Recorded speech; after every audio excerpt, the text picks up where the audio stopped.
This program is sponsored by Bet's Gold Coin. Join us for family-friendly dining. Hello folks, I'm Marshall Long, District 3 County Supervisor, and welcome to Mariposa County Update. This is your show that informs you about what county government has been up to the past week and what's coming up, and we always have a special guest to talk to and find out more about what's happening in your county government. Today's September the 9th. Anybody know what that day means for California? Well, it is Admission Day. Today is the day that California was admitted as a state in 1850.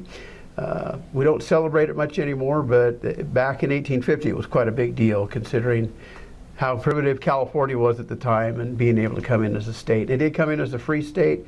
Part of the reason that the Civil War was fought, but also California gold is part of the reason that the North won the fight is because that gold and the silver from the Comstock load is what paid for the war.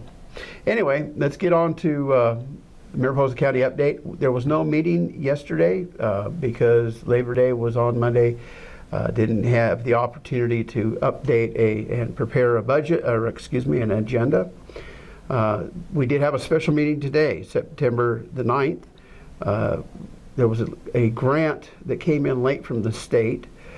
Has to be in right away, and so we had to call a special meeting, and that is Homeland Security grant that helps fund health, the Sheriff's Department, and the Fire Department. So we had a special meeting, took about 10-15 minutes, and then closed that meeting. Again, this show, for your information, it's a short version of what happens at the supervisors meetings. You can always get that information off the Mariposa County website, mariposacounty.org. Go to that site. You can look at the Board of Supervisors, click on that, click on agendas and meeting minutes, and you can click on the year and you can get the recording of the meeting. You can look at the agenda for the upcoming meeting and the minutes from past meetings. So it's a way for you to be informed of what your government's doing. All of the other departments have their own clickable space on there to where you can go to the different departments and see what services they offer. Again, if you need to contact mariposacounty.org, my email, mlong@mariposacounty.org, my phone number, 966-3222. Well, today my guest is Pete Judy. Pete Judy is the Chief Probation Officer for Mariposa County. Thank you, Pete, for coming in. Oh, appreciate you inviting me, Marshall. It's always a pleasure. Yeah, and it's great to have you here.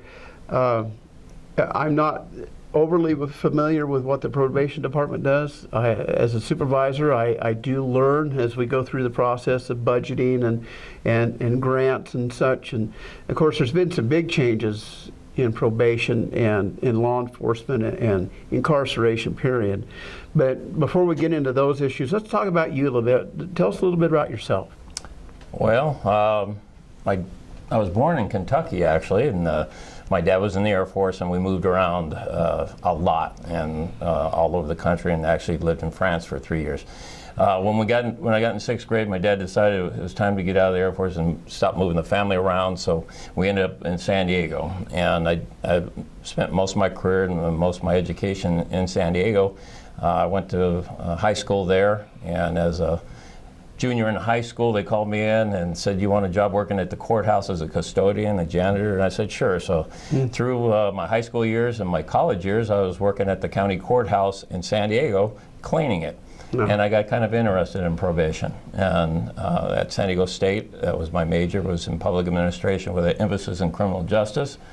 Spent most of my career in San Diego County. It's a county of about 18,000 employees. My goodness. A little bit larger than here in Mariposa. As many employees as we have residents. Yeah, and the probation department there was about 1,500 employees total, with about 900 sworn officers. So a large difference between there and here. And did all my career there. I thought I was going to remain there through my retirement or whatever, but in about 2000, or actually 1998, I met a young lady who was a probation officer with the federal department down there, who had been a county probation officer and a social worker there, and she happened to be from a place called Mariposa. Yeah.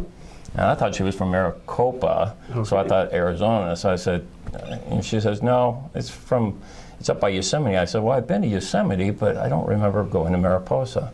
So during our dating process, we came and stayed at Mariposa. She is from here. Her name is Sarah Matlock.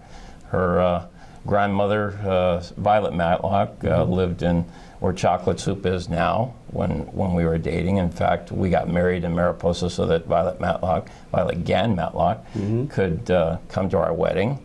And anyway, we were still working down there, but when my wife was pregnant with our now daughter Violet, named after her great-grandmother, she was 8 months pregnant, my wife, and the job came up here in Mariposa for Chief Probation Officer.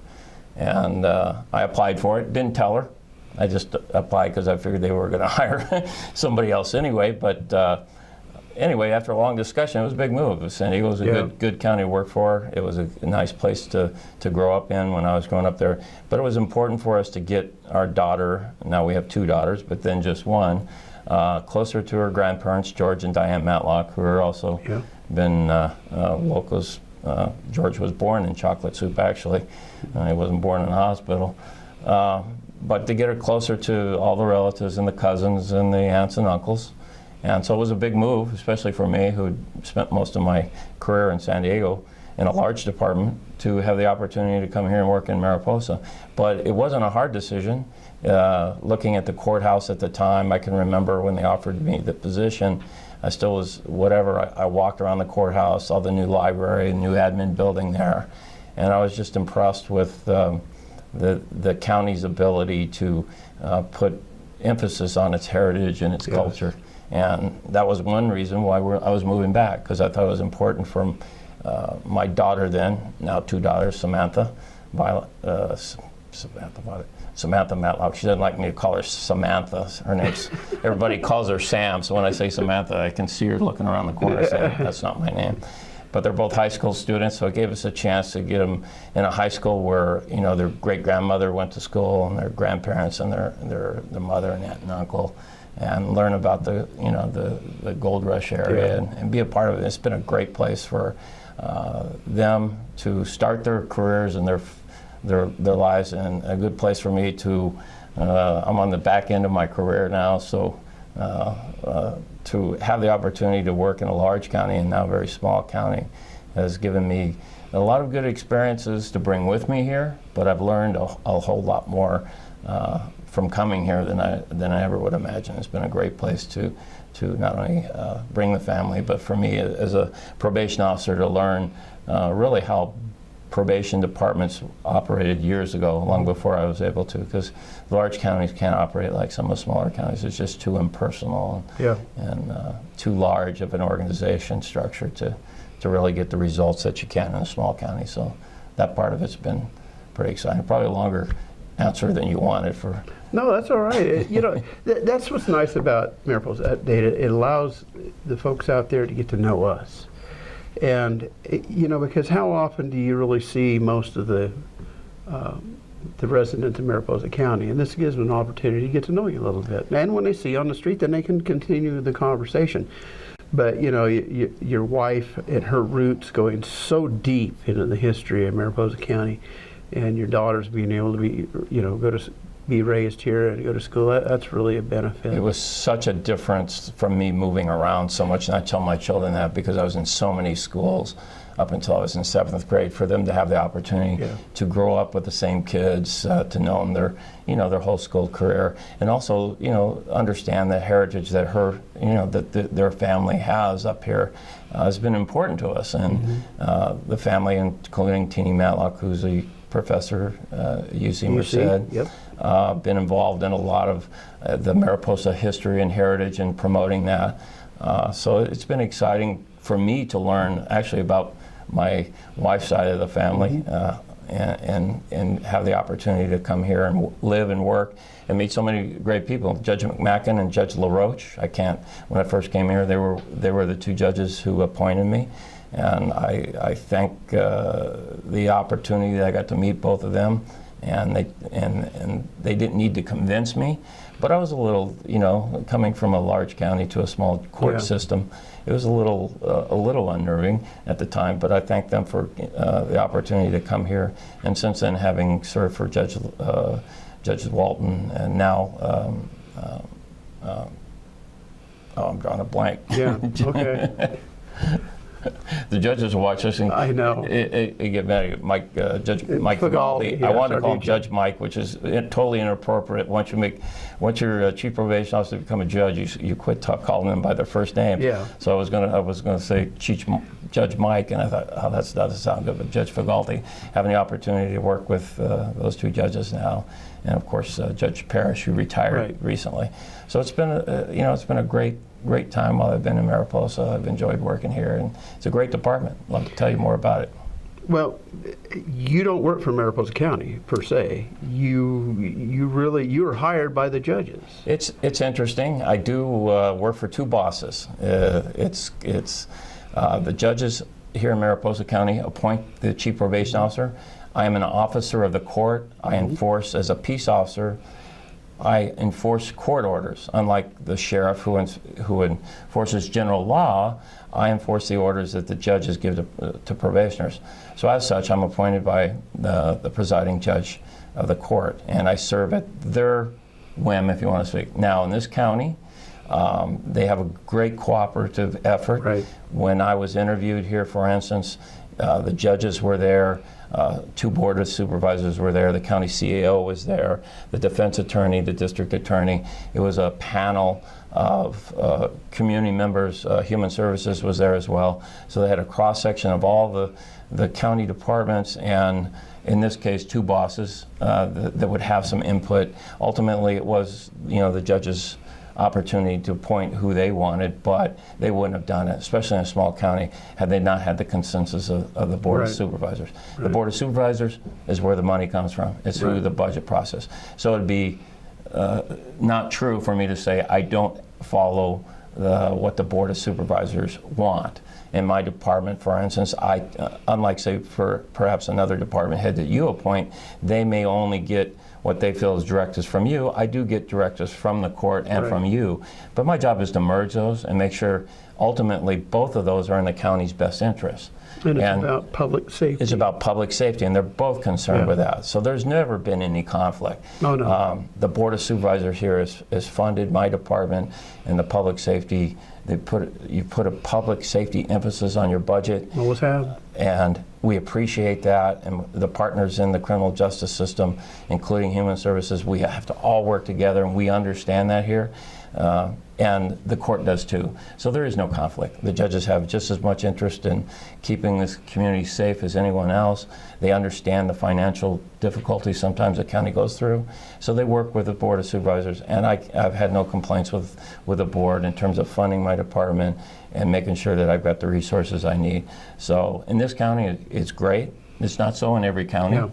There's a lot of I won't name any counties, but a lot of conflict sometimes between the Board of Supervisors and their presiding chiefs in their courts over who the chief probation officer should be, and they don't always agree because they've got different ideas of what direction it should go.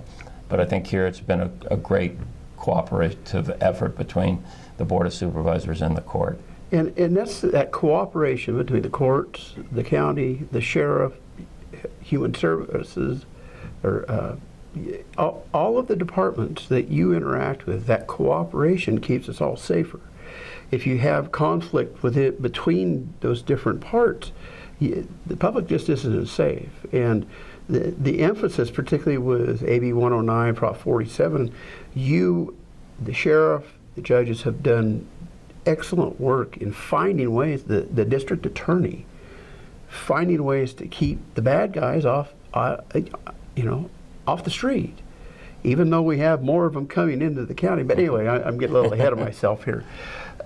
Okay, talk about the probation department. It's evolved some lately. You're getting parole duties in there now also. Well, yeah, as an officer of the court, I kind of mentioned that part of it. We're responsible. Most people who get in trouble in Mariposa County who have contact with law enforcement, most folks are our neighbors, and they live here. And most of them don't go to jail and don't go to prison. So they have some contact with the sheriff originally, or the CHP, and then they go to court, and if you want to say punishment or sanctions issue there. Most of those go on probation. We supervise that population as well.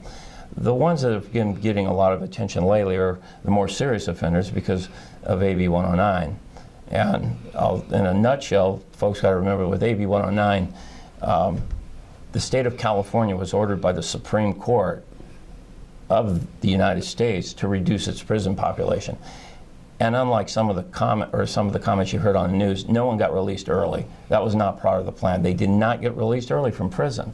But what the state had to realize is that in order to reduce the population, the only way they could do it, or one of the ways that they could do it, was to take a group of people who were there on certain charges and say, when you get out, you're not going to be on parole anymore, state parole. We're going to give you back to the local probation departments. So that was a population that used to come out of jail, or excuse me, out of prison, and went to parole agents.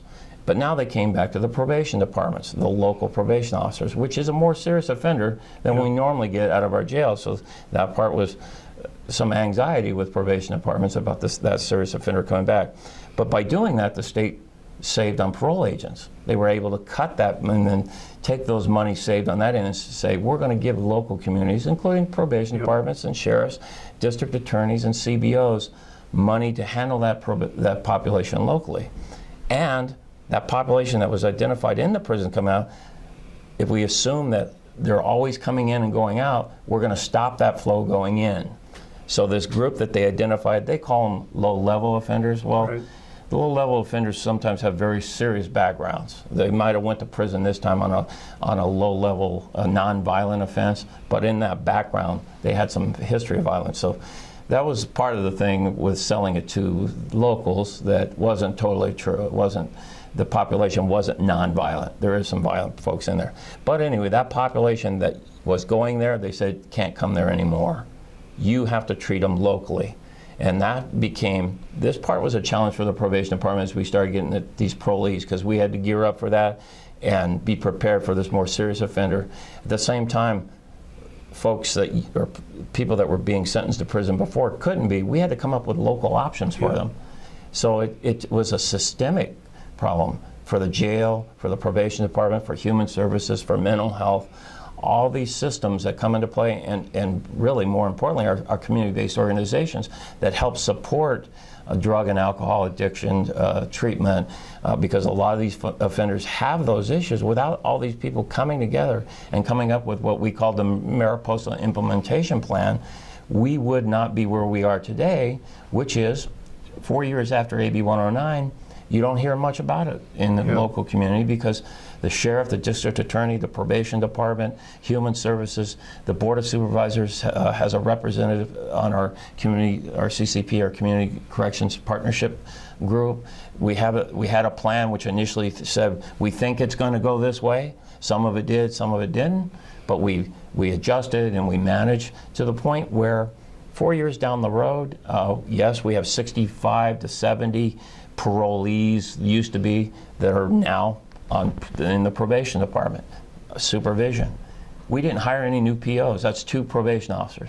And I committed to the CCP to begin with that I would not hire any more public servants unless I had to try to manage that group. I said, well, I'll reshift how we supervise.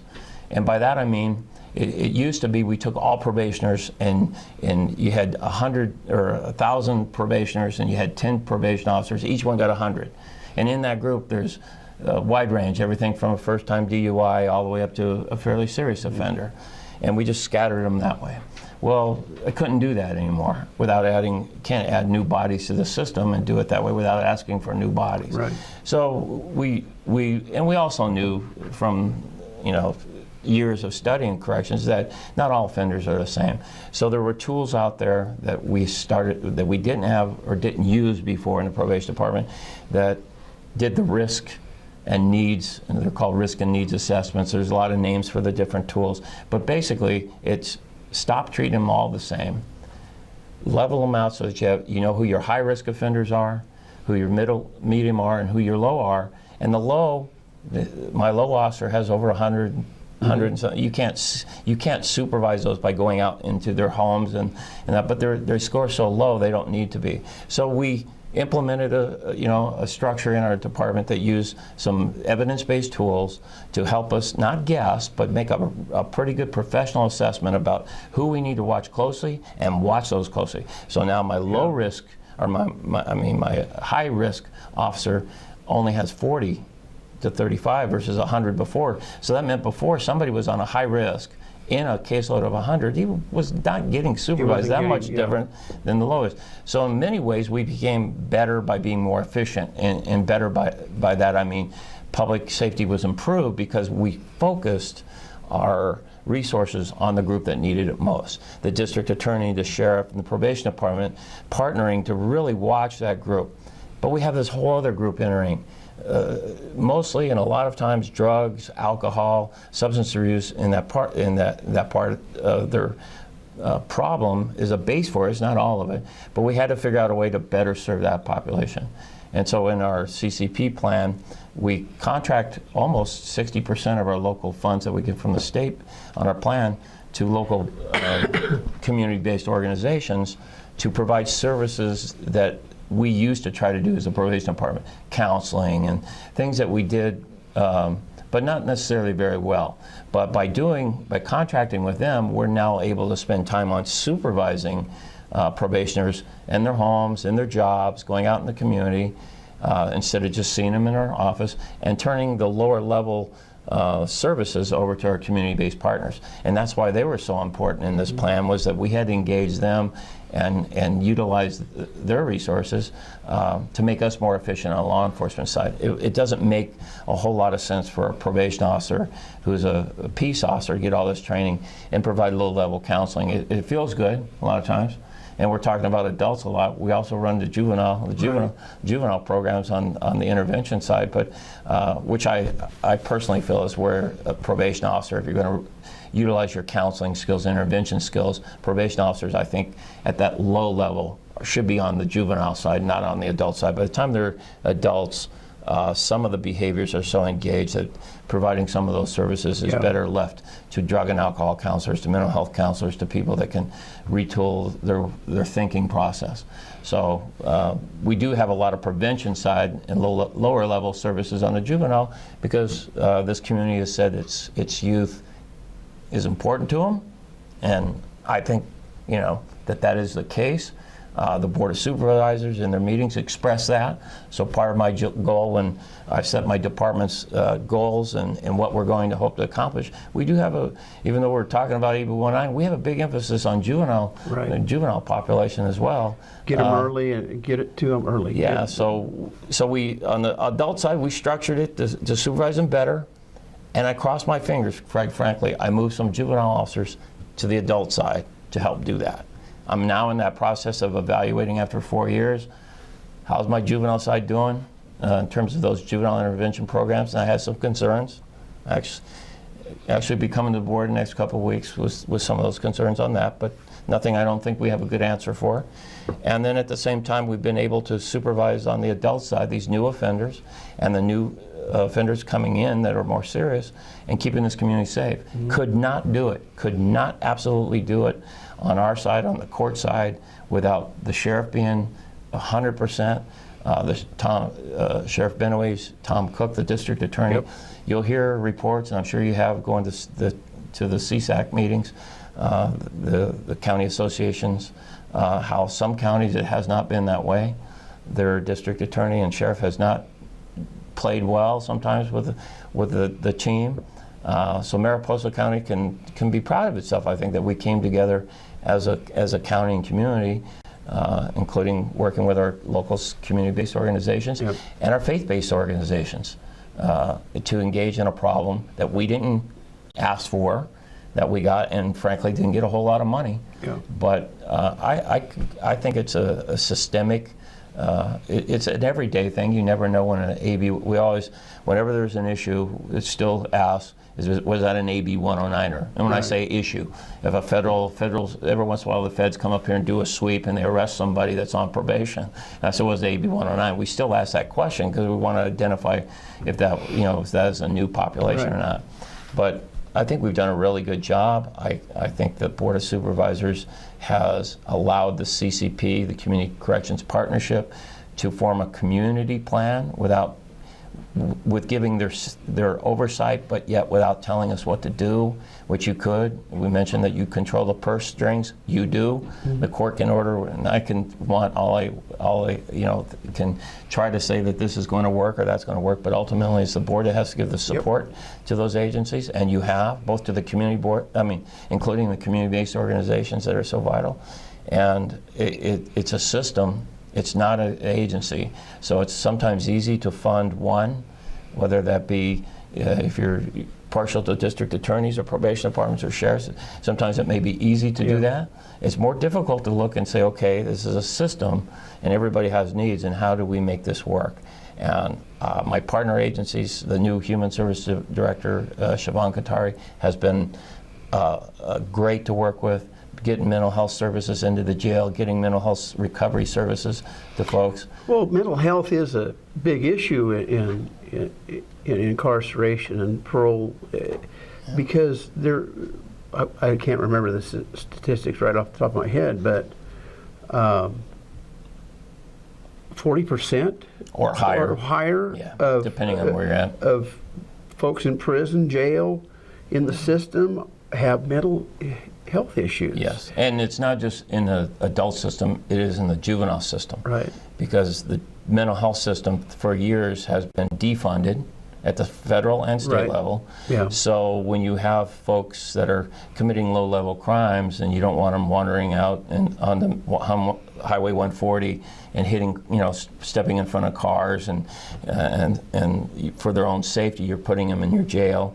Or in juveniles cases, many times kids are also have very serious mental conditions that also commit some minor crimes, but they have no mental health facilities to put them in. Right. So the jails and the prisons and the juvenile halls end up becoming mental health facilities. And they're not getting help.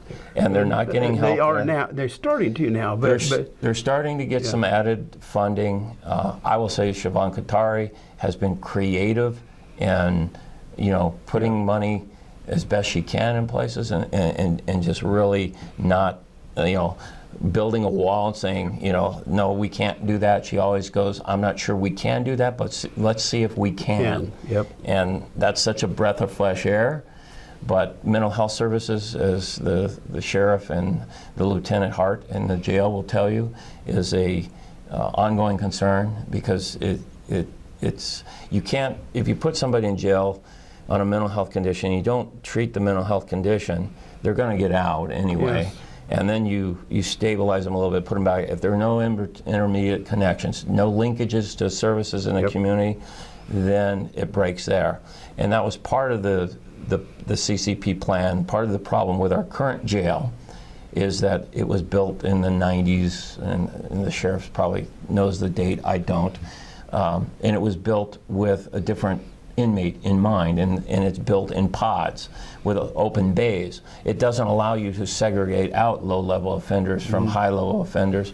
And part of our plan, we realized that. And when you talk about treating mental health people, and if you have a murderer in there, for instance, and you're trying to get treatment into a jail that wasn't built that way, and you're bringing in outside practitioners, now your security people have a higher level to deal with. Number one, the facility wasn't built that way for it. There's no rooms for it. So it breaks down. So you're not getting any treatment with this population that is going to come back into our community. Whereas the murderers and the more serious offenders are still going to prison out of our jail. But if you can't separate those folks while they're in there, then there's no ability to offer some stabilizing services and re-entry back into the community services to keep not only mental health folks, but those that are substance abusers and addicted, substance addicted folks, linkages so that they can get back into the community safely.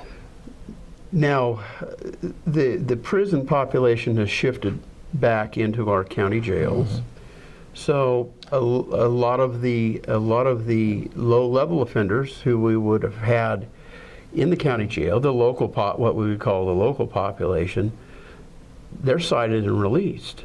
And that's something that you're working on right now is an additional facility at the jail for the low-level offenders so that they can serve their time, to be separated from this higher risk population in our jail now? That's an excellent. You make an excellent point, and I'll get to the jail, but I'll start with the fact that during this process, we knew we had to come up with more jail space. Yeah. And so we had to take those low level and find other sanctions. Yeah.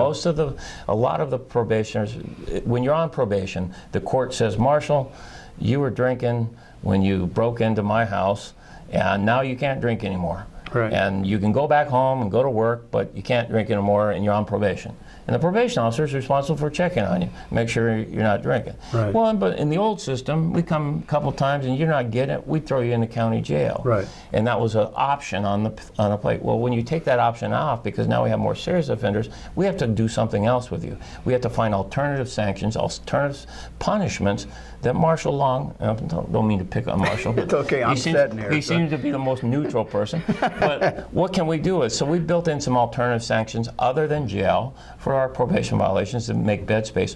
One of those, and we got others, but the one main one that the board was involved in was the landfill has a lot of low-level, push the brooms, pick up newspaper, Paint things, yeah. sort trash out there that we don't have the funds to have people to do.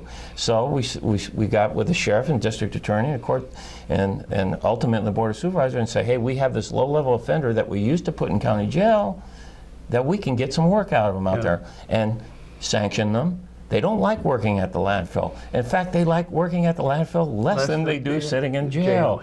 So it's actually a better punishment in many ways. So we've done over $60,000 if you count their hourly wage at minimum wage, over $60,000 worth of labor out of a population that used to use $100 a day sitting in jail as an alternative sanction. So we built in some others as well. I won't go into those.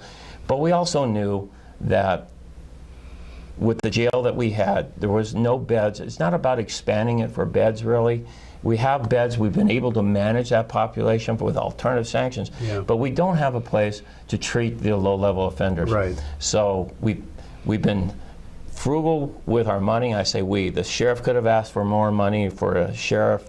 The DA across the state, they've asked for money. This DA has not asked for a dime out of CCP. The sheriff has not asked for any. Every once in a while, he says, I need a little money for the medical in the jail so that the county general fund doesn't have to take a hit. He's almost apologetic, and he shouldn't be, because across the state, the sheriffs have been, taking more than that to just hire people. So none of us did that. So we took funding and set aside thinking we can build our own facility that's not attached to the jail, add a new module to the jail, and we're pretty excited about it. We're adding, I believe, the latest bed count, because there's ADA issues, disability claim. But I think we're at 15 beds. There will be a minimum secure module that has a classroom attached to it. Secure classroom in the sense that the low-level offenders will be separated from serious offenders, murderers, armed robbers, felons. They'll be able to stay in this module, attend classes, including drug and alcohol, mental health treatment. Their defense attorneys can come. It's a place where it's safe, secure, and non-custodial folks, including corrections officers, probation officers, don't have to be when these folks are there. Now they have cameras and it's secure. I don't want folks to think it's not a locked jail. It is, but it will have the opportunity to bring in folks that are interested in offering reentry services, counseling, drug and alcohol, and they can do classes, education classes. We're setting it up and planning ahead for GED classes, so that while someone's in jail on a low level, if they're appropriate, we try to get them some GED classes over there. We're certainly going to have drug and alcohol classes, mental health classes, counseling.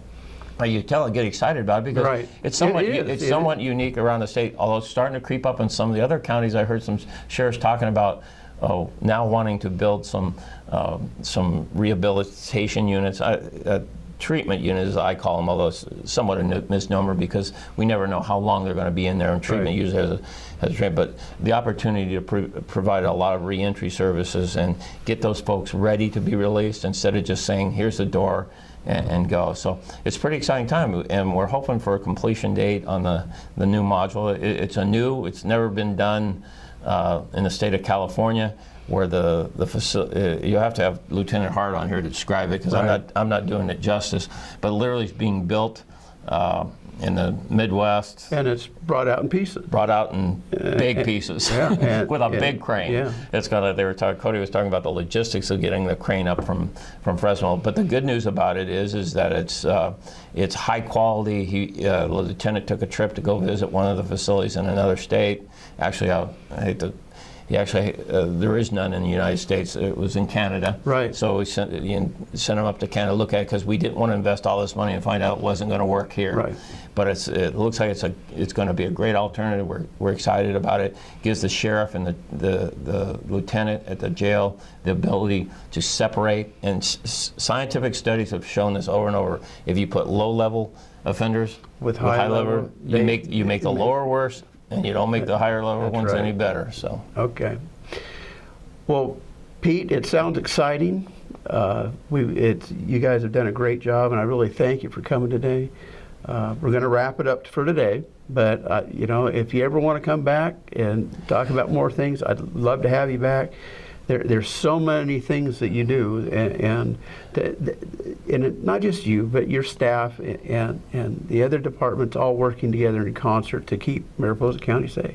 Well, I appreciate it. My officers do a great job. I'd love to come back and talk about juvenile. We got a lot of Sure. great juvenile. The focus has been on adult for the last few years, Right. but there's a lot of good things happening about juvenile. Maybe have some panel with some of our local juvenile Sounds providers good. because they do a wonderful job working with our youth. So I appreciate you having me on, and it's been a Thank you, wonderful Pete. time. I appreciate you coming on. Yeah.